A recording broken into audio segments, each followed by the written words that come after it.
and another effective one. Matthew breaks a tackle, breaks another, gets a block. There are no flags and the race is on. And Matthew goes 90.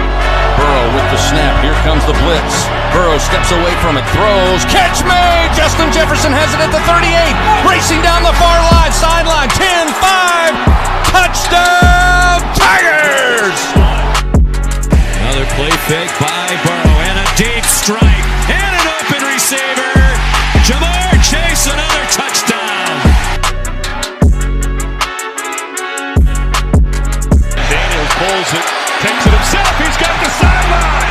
Jane Daniels off to the races, and a bang back inside, he takes it to the house, 85 yards for Daniel.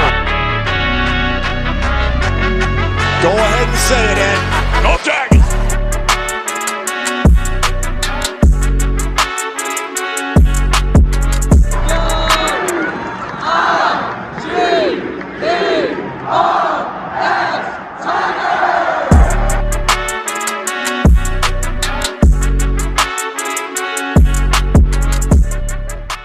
Ladies and gentlemen, welcome into another edition of the Geauxld Standard Podcast. I am your host, Doe.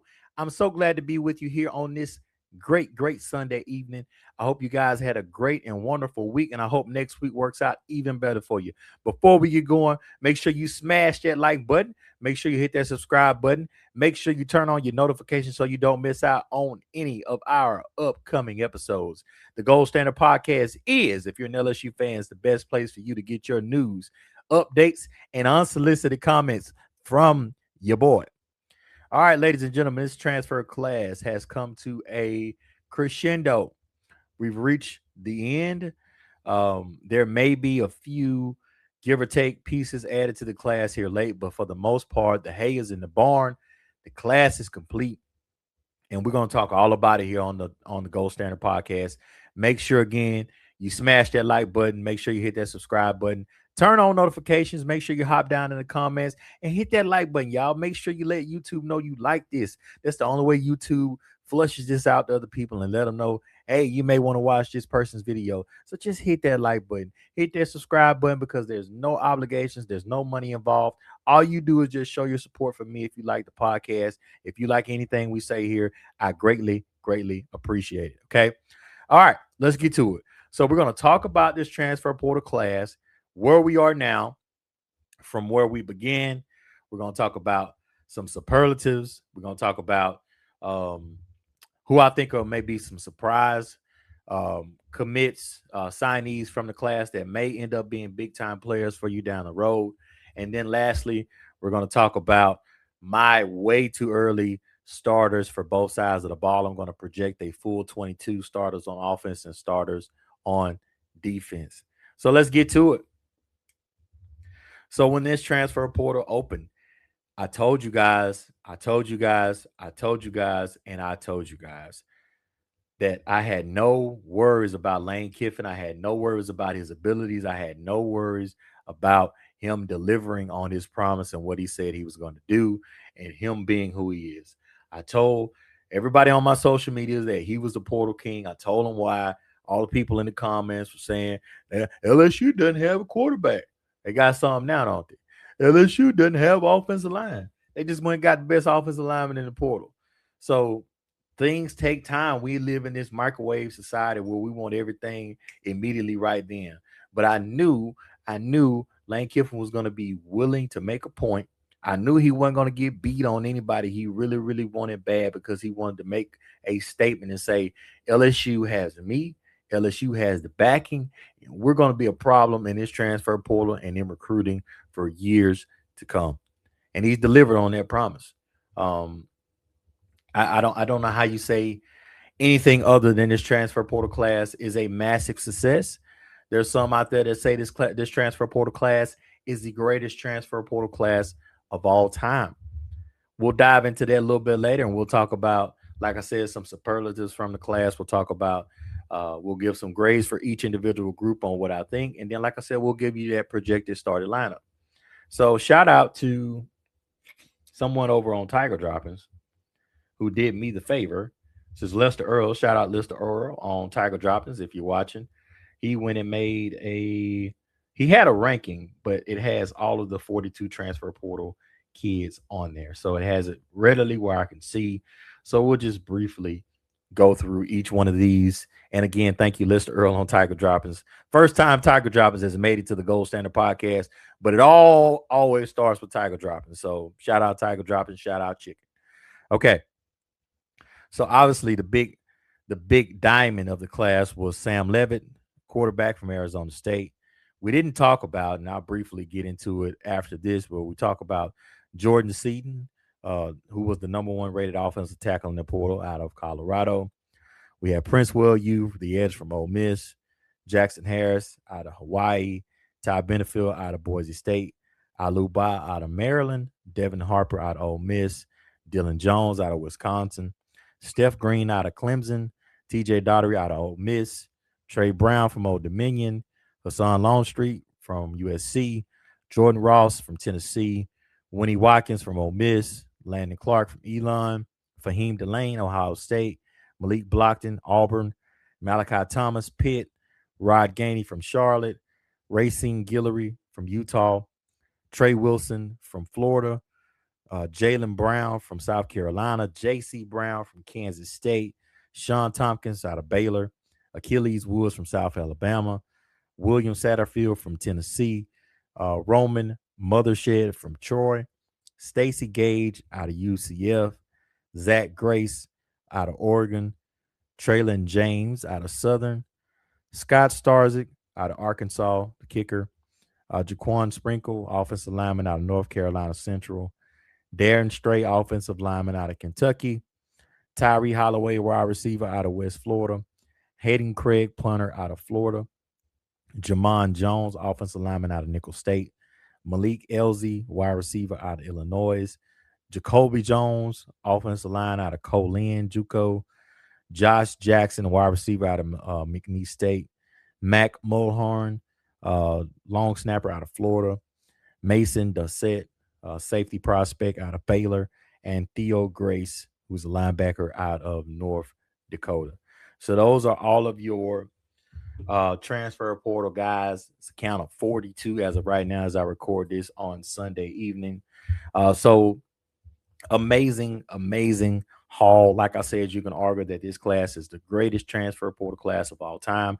I don't know how you make any arguments against it when, if you use on 3 transfer portal rankings, LSU has 3 out of the top 5 players. They have the number 1 player in Sam Levitt. They have the number 1 offensive tackle with Jordan Seaton, and they have the number 1 edge rusher in Prince Will. A lot of high-end talent. They got a lot of depth. Coach Kiffin was smart enough to take a lot of guys with years. A lot of times what happens with the transfer portal is you get these 1-year mercenaries, which you have a few. Sam Levitt, if he plays well, he'll be off to the NFL. Jordan Seaton will be off to the NFL. Prince Will will be off to the NFL. TJ Daugherty. So there are some mercenaries on the scene that this is a 1-year thing. It's probably not going to go any longer than that. But when you get beyond some of those guys, there are a lot of guys with multiple years remaining. Some guys 2, 3, 4 years remaining, and they do have a lot of skill and a lot of talent to build on. So we'll go line by line. Quarterback, transfer portal quarterback. This is an A+. You got the number 1 transfer portal quarterback available in Sam Levitt. You got another top 10 guy with a huge promising future and potential in Hassan Longstreet. And you got another guy that I call Dynamite, Landon Clark out of Elon. So I'm going to give you an A+ there. Running back. You didn't do anything crazy in the portal at running back. Let's just say I'll give you C. C is a baseline. I'll just say C+. They did retain Caden Durham, but they added a lot of bodies. Look, another one of my guys that's going to stick out and somebody who I think is going to be very, very good and surprise a lot of people is the running back Dylan Jones out of Wisconsin. I like what he has. He's got a combination of power and speed. I promise you, remember the name, write it down. Dylan Jones, running back out of Wisconsin. He will have an impact as an LSU Tiger. But yes, he's the headliner in that room, along with Racing Guillory, Stacy.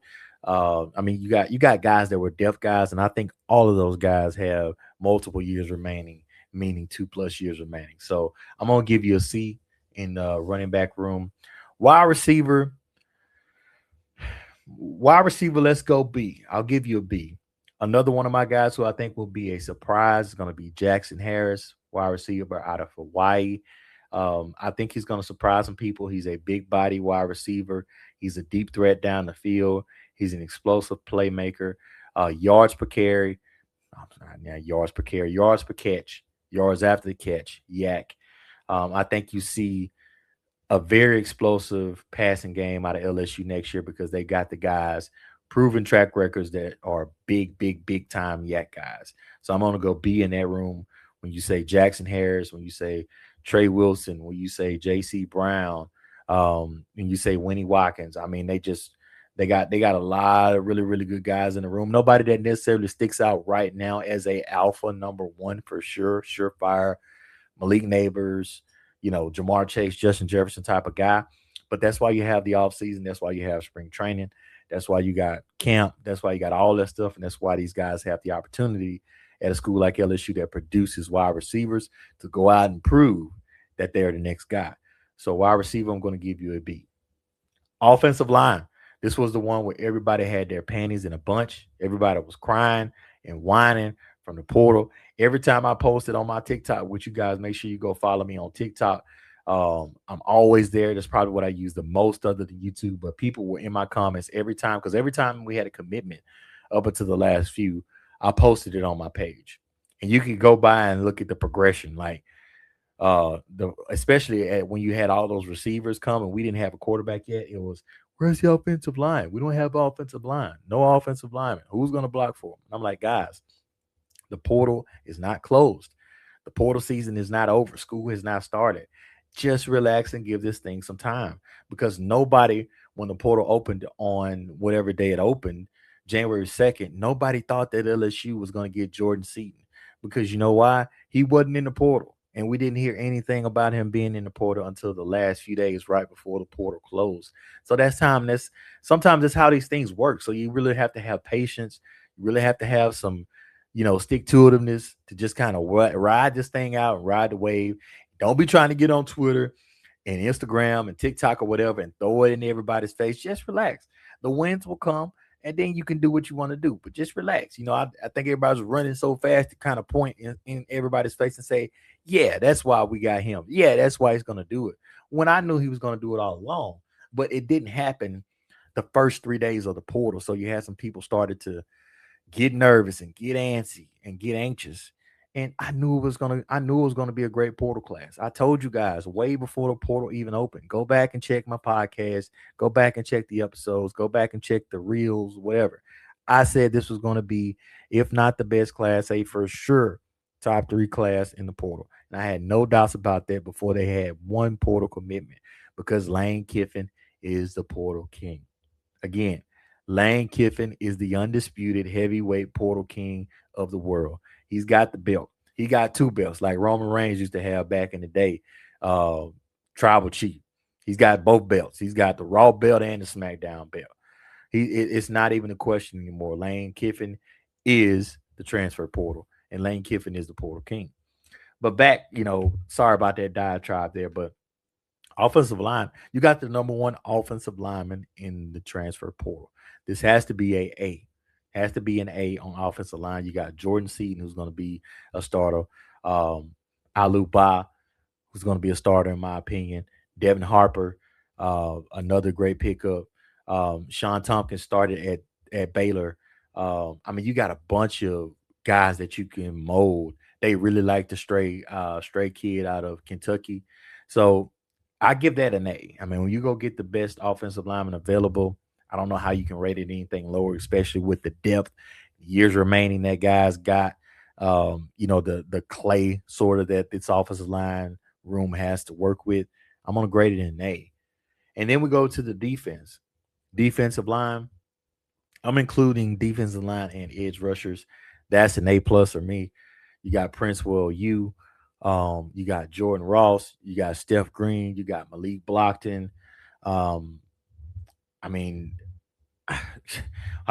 can you, again, you got the number 1 edge portal player.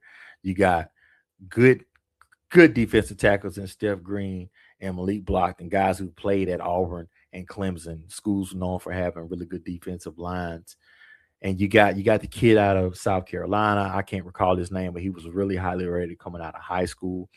Jordan Ross was a 5-star with tons of oozing potential.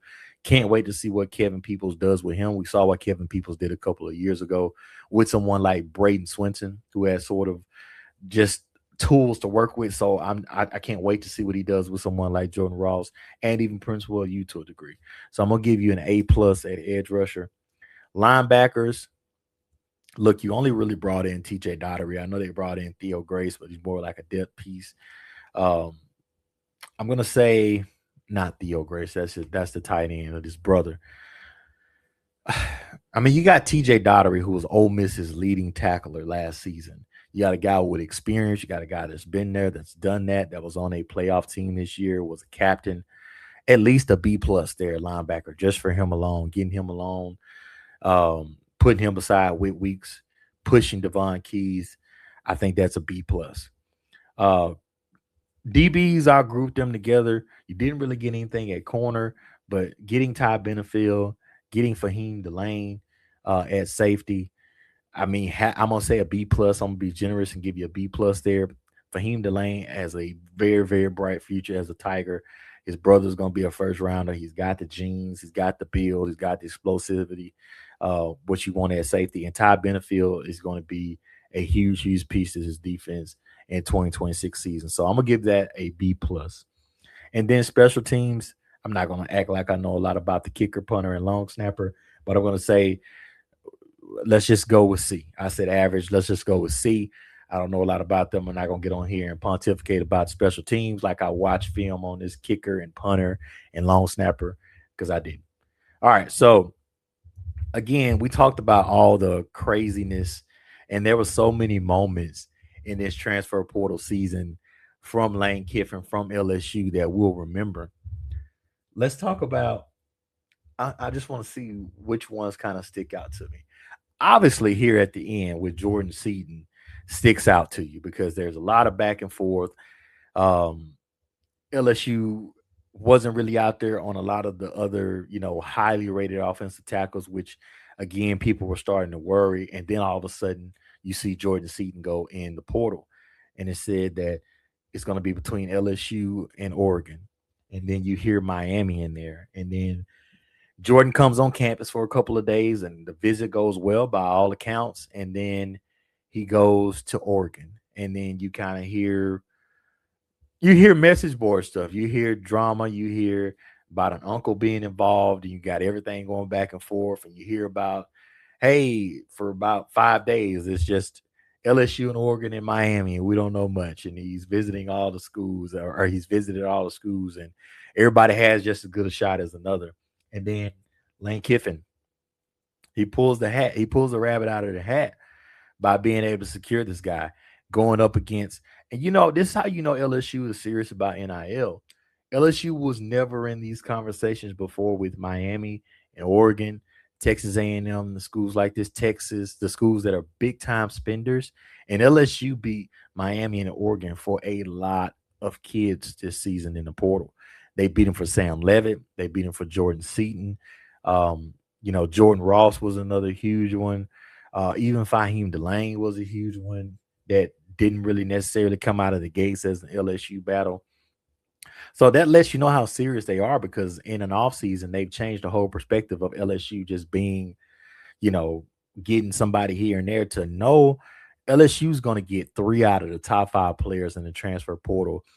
And that just speaks volumes to where this thing can go. And you have to be excited about that. And I get that. But that was crazy to pull it out of the hat. I didn't even know he had committed. My dad sent me a text about 8:30 on Friday. Me and my wife were watching a movie. We're watching F1, which is an amazing movie, by the way. First time we watched it. And my dad shot me a text at like 8:30 something, 8:40. He was like, Lane is killing it. So I'm like, what happened? So I get on the internet and I see it. Boom. Jordan Seaton has committed, made an awesome commitment video, and Lane does it again. And then, oh my God, you guys remember the drama with Sam Levitt. Sam Levitt comes to visit. LSU is considered one of the front runners. Damon Williams hops in the portal. Sam Levitt gets whatever happened between him and Lane to where we're gonna kind of move on and get Damon Williams, and then Damon Williams takes his name out of the portal for Washington, and now Lane gets on this plane and goes to see Sam Levitt after Sam Levitt has visited Tennessee in the airport on the plane, posting it. We've had so many fun moments in this transfer portal window that we haven't had this kind of fun in 4 years with BK. And I don't mean to harp on and to pile on to BK, but we haven't had this much fun in the past 4 years, and Lane's given us a lifetime of fun just between the coaching search with him and the transfer portal. It's been like watching a TV show that you can't take your eyes off of. So it has been amazing to cover. It's been amazing to be a part of. I know you guys have loved the journey. I have loved the journey. But the Sam Levitt thing was just crazy. And then LSU gets him back in the boat with, it not looking so certain for a while. And then Lane goes and gets on that plane and goes to Tennessee, and then everything's fixed. Man, the drama with the Ole Miss players. Devin Harper gets in the portal. Ole Miss has some sort of agreement. Are they going to bind him to it? Same thing with Prince Will U. Are they going to bind him to something? We had Keywan Lacey's name out there, until he signed back. It was just so crazy. So it was like the amount of news that surrounded LSU for other people's players and other teams, and Lane being in the middle of it. It's just all been fascinating to follow. It's all been fun to follow. It's all been great to follow. So many moments. Even with Husan Longstreet, we got Sam Levitt in the boat, and now we're like, okay, LSU's still pushing for Husan Longstreet, and everybody's like, are you serious? Are they really going to pull off another top 6 or 7 quarterback in the portal with the number 1 guy committed already? And Lane says, yep. So it's been super, super fun to follow, super fun to keep up with. And again, Lane Kiffin is the transfer portal king. If you don't know, I'm going to say it again because I said it before and a lot of you doubted me. Again, go look at the TikTok. You can see people doubting it. You can see people questioning it. Do you question it now? Are you going to question it now? Okay. So when it comes to transfer portal, just leave Lane Kiffin alone. Let him be. He's the guy. He's the transfer portal king. Nobody else needs to be in the conversation. Cool. All right. And so let's talk about a few guys who I think will stick out. Now, I already talked about Dylan Jones. I talked about Jackson Harris, who's another guy. That are just kind of underrated guys who I think will stick out. I think Ty Benefield is getting lost in all this sauce too in the shuffle. Everything with, Jordan Ross, Fahim Delane, Prince Will, you just got some bigger names.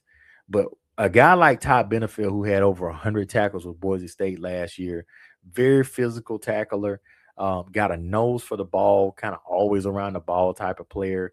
I think I'm going to talk about where I think he plays in the projections for the starting lineups, but I'm going to go with Dylan Jones and Jackson Harris on offense, and on defense, I'm going to say Steph Green is going to show what kind of player he is at defensive tackle, and then Ty Benefield is going to be another one. So those are my 4 guys where I'm going to say these guys are going to surprise people with how well they play. I'm not saying those 4 are going to be All-Americans, but I think in kind of comparison to the bigger names like Levitt and Seaton and Prince Will U and those guys, I think those 4 guys will kind of give you a lot to talk about during the season for one way or another. Okay. So with that said, let's move on to the big one. Projecting the starting lineup, projecting the starting 22 for your 2026 LSU Tigers. I'm going to take the task of doing this way too early. Again, I don't have any inside information. I don't have any contacts. I'm just going on a whim based on kind of what I feel, what I have seen, what I would do. So this is just a shot in the dark. I could get all these wrong. I can get all these right. I don't really care. I'm just putting it out there to say, here's what I think LSU is going to game 1 against Clemson. These are the first guys I think are going to be on the field. All right. So on offense, quarterback is going to be obviously Sam Levitt. At running back, I think your RB1 is going to be Harlem Berry. No questions there. Wide receiver, Here's where it starts to get interesting first. I think J.C. Brown and Trey Wilson both for sure will be starters. That other position, I've seen people say Winnie Watkins. I'm going to go with Jackson Harris. I think he brings you something different than Trey Wilson and J.C. Brown. Lane loves big body receivers out there. Look at what Stribling was for Ole Miss this year. I think you see that become Jackson Harris's role in this offense. So I'm going to go Jackson Harris, J.C. Brown, and Trey Wilson as your starting wide receivers. Tre'Davious Green is going to be your tight end one, obviously. And now offensive line. Left tackle, I'm going to say Jordan Seaton is going to be your left tackle, obviously. I think Alu Ba is going to be your left guard. I think you got experience there on that left side on Sam Levis' blind side. They're going to give him the two most experienced offensive linemen that you have, the two best protectors that you have there on that side. Braylon Moore is going to obviously be your center. Right guard is where I think the competition is. I'm going to say it's going to be either Devin Harper or Solomon Thomas. Right now, I lean towards Devin Harper, but I wouldn't be surprised if Solomon Thomas gives him a push or wins the position out himself. And I think Weston Davis is going to be your right tackle. I think there's a reason they decided to keep Weston Davis. I think there's a reason why he and Braylon Moore were the only two returning offensive linemen basically in that room that touched the field for LSU last year that they decided to have come back. I think they see something in him. I think they see the tools. I think they see the athleticism, and they just think that he's lacking some good coaching. So I'm going to go Seaton, Ba, Braylon Moore, Devin Harper, or Solomon Thomas, and then Weston Davis as your starting 5 offensive linemen. And the defense, Blake runs this sort of hybrid 4-2-5 with the star position out there. Let's just say he runs the defense the same way he ran it last season. I think Prince Well-U is going to be your speed rusher. I think Steph Green is going to be 1D tackle. I think Dominic McKinley is going to be your other one. And I think Gabe Rutherford is going to be your other defensive end. I think they want more of a stronger run stopper guy on one side. And then I think they want the juice on the other side. And then obviously on third down, you're going to see packages with Prince Well-U, Jordan Ross, and Gabe Rutherford all on the field, I'm sure. Would I be surprised if Jordan Ross beats out Gabe Rutherford?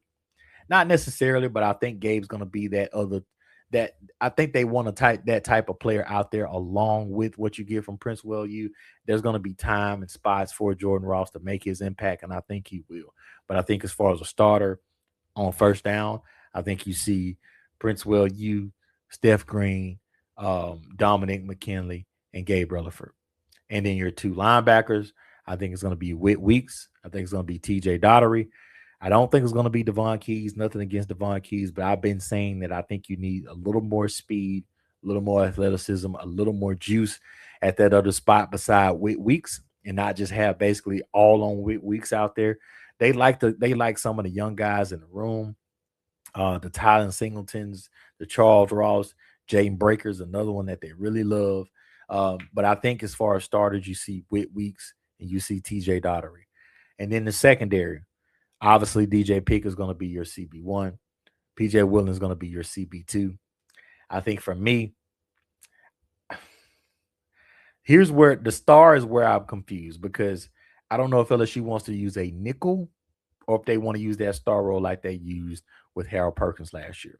I'm going to lean towards them using that star role, and I'm going to say Ty Benefield is going to be your starting star. And then at free safety, you're going to have Tamarcus Cooley, and I think Deshaun Spears is your other safety. They may switch that up. Deshaun may go down to that star, and Ty Benefield may go back. But I think those 3 spots are – would I be surprised if Fahim Delane gets that spot? Could I see Fahim Delane going down?